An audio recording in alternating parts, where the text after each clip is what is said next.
We're well over halfway through now and the battles are brewing for championship supremacy.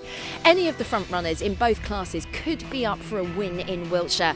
Chris Smith has been busily banking points and still holds on to the top of the table. But as we all know, anything can happen in the mini challenge.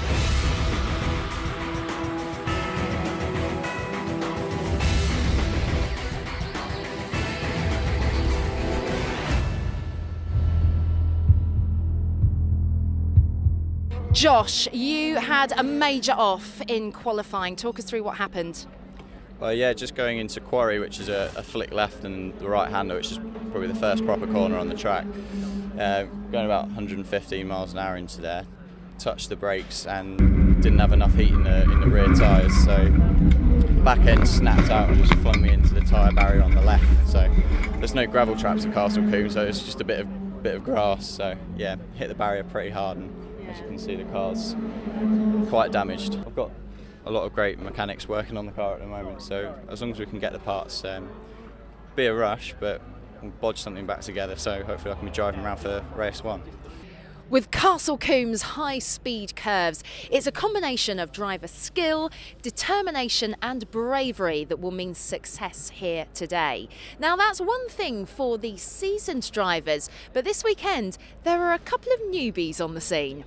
It's the first time I've ever raced a racing car, full stop. I got my licence a couple of months ago, and it's the first time I've raced this circuit, obviously, because I've not raced before. Yeah. So yeah, it's really exciting, really exciting, and really enjoy qualifying.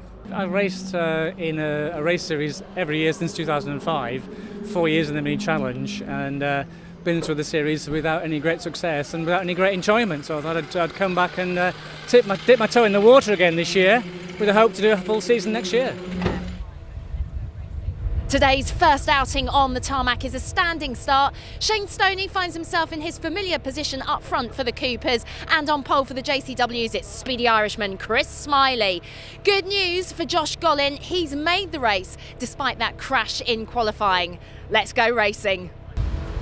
Well, Josh Gollin, in fact, will be starting from the pit lane, but a huge field, nonetheless, headed by Chris Smiley, with Jono Brown showing the front row, then Chris Smith and Luke Cordell, Jake Packen and Lee Allen, a very competitive row three. Still they keep coming. The first of the Cooper class cars is Shane Stoney, who's leading the championship overall, and the Cooper class runners in emphatic fashion. He shares the front row of the Cooper class grid with Ricky Page, getting better and better as the season has gone on. Great to see a couple of new names on the grid, Toby Hoxton and Graham Leggett in particular. It's Kevin Norman who completes the field as we're ready for the off here at Castle Combe.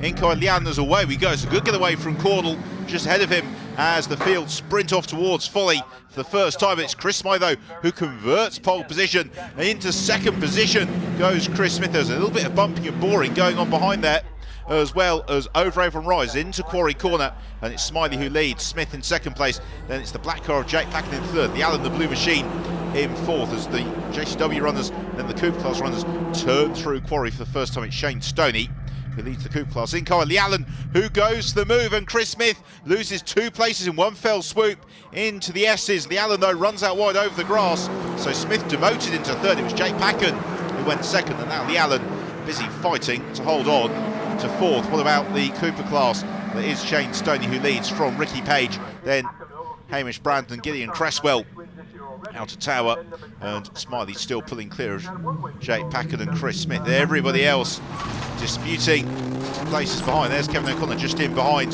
Jono Brown, and then it's Luke Cordell who's the next man ahead of us. It's a good showing in the early stages from Kevin O'Connor. He's got William Davison in turn, chasing him down as through Camp Corner, the end of the first lap, and already the leading trio just beginning a little bit of daylight with themselves. The rest of the field, as Luke Cordell puts the pressure on Lawrence Davey. Just ahead of him, there's Davey, 19 car, the Black Machine, ducks to the inside to cover the line into Folly with good reason, as Luke Cordell applies the pressure as they then head on towards Avon Rise and Quarry Corner, and you can see Davey moving across the road, doing what he can to keep Luke Cordell behind him.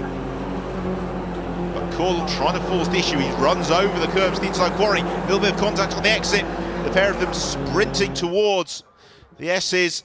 And Caudle's got the inside line. He should go through here, but no. Lawrence Davey holds on. Super drives from a pair of them. And this is the mini challenge at its very, very best. And this is why it packs in the crowds, because that was incredibly tight. And now it's John O'Brown who's coming to join the party as well. Then we've got another scrap going on behind as problems for Toby Hotston. He goes straight through. Chicane at the S's, he'll rejoin. No harm done. In the meantime, the race leaders negotiate the other chicanes. That is Bobby's before they then sprint down Westway onto the Dean Straight, awaiting Camp Corner.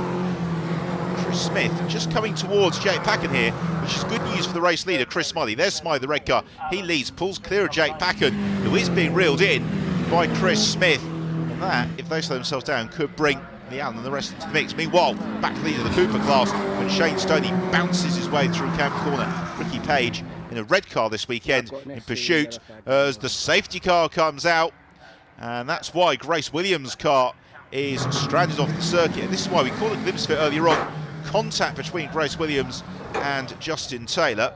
Doesn't do either of the cars any good at all. A quick intervention for the safety car. We're about ready to go racing. Chris Smiley pulls the pin as away we go, sprinting out of Camp Corner once more. And the JCW cars with Smiley, Packen and Smith on his tail. Then we still got battle going on between Lawrence Davey and Luke Caudle. Kevin O'Connor has got the blue car. William Davison, also Mark Stewart, just in behind him as well. Stuart Caudle part of that scrap too.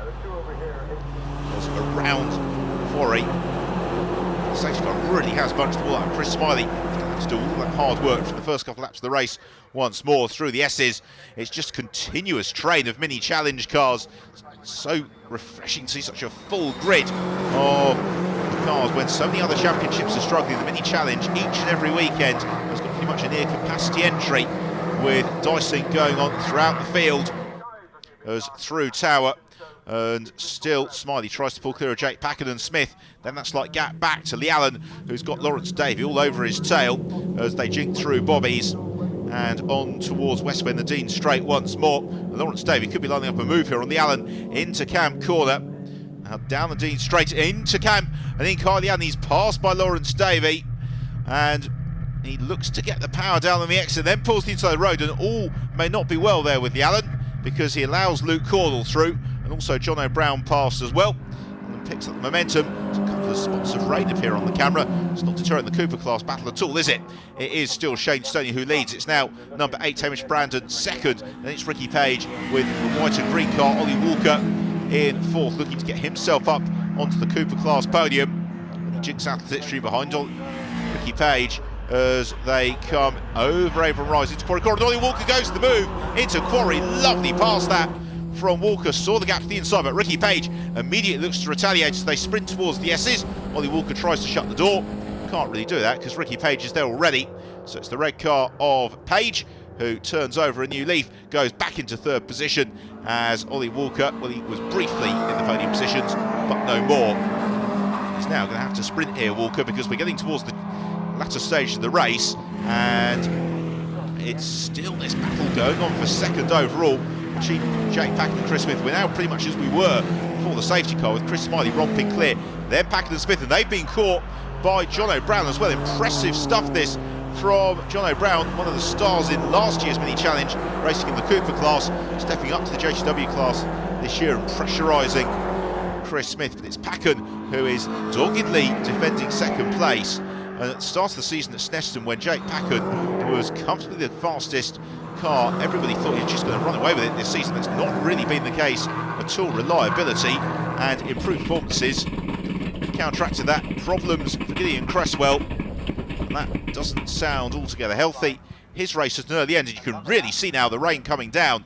And for the Cooper class runners, that's not a concern. They run on treaded tyres, but for these drivers in the JCW class, they run on slick tyres, and therefore this is getting very, very precarious as they sprint past Kevin Norman, also putting a lap to Toby Hotston. They fan out as we see the challenge now for third position, and diving through goes Johnny Brown. He snatches third place away from Chris Smith, and that really is bad luck for Smith. He's been pressurising Jake Packen for second for most of the race, and now he's almost off the rostrum as sliding sideways out of Camp Corner Going into the final lap is Shane Stoney. He's got Hamish Brandon chasing him all the way. Still Ricky Page in third. They head up towards Avon Rise and Quarry Corner.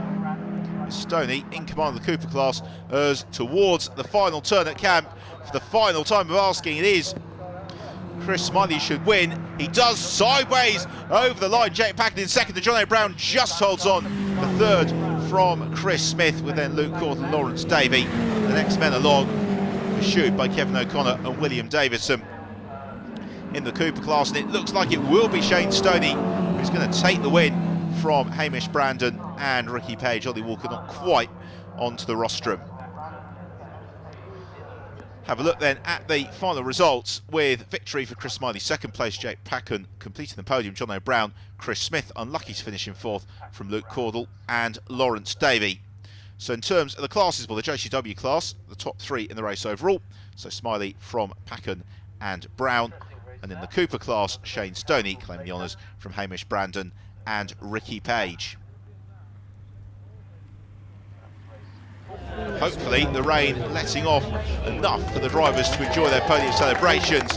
Huge round of applause as Chris Smiley takes his place on the top step of the rostrum. He is joined by Shane Stoney, winner of the Cooper class, who along with the champagne and trophy also gets the voucher for 20 litres of Sunoco fuel. Chris, that seemed quite comfortable for you. Yeah, well, we've been working hard at our car setup. We got our head down at the start. We built our lead up. Then the safety car came out, so we had it all to do again. Then it started to rain. It was a bit of an eventful race. It was a bit tricky though, that one though, with the rain. We had pressure all the way through from Hamish and Ricky. So, but yeah, the car was great when it was dry. Not so great when it was wet. But that was sort of, I think everybody's in the same boat with that. But it's played guinea pig a lot as well. The unpredictability of the Great British Summer means that the teams are going to have to do some thinking about what they do for the next race if this rain does continue. But then again, it might not. So join us again after the break for race number 2 in the mini challenge. I am off to find my raincoat.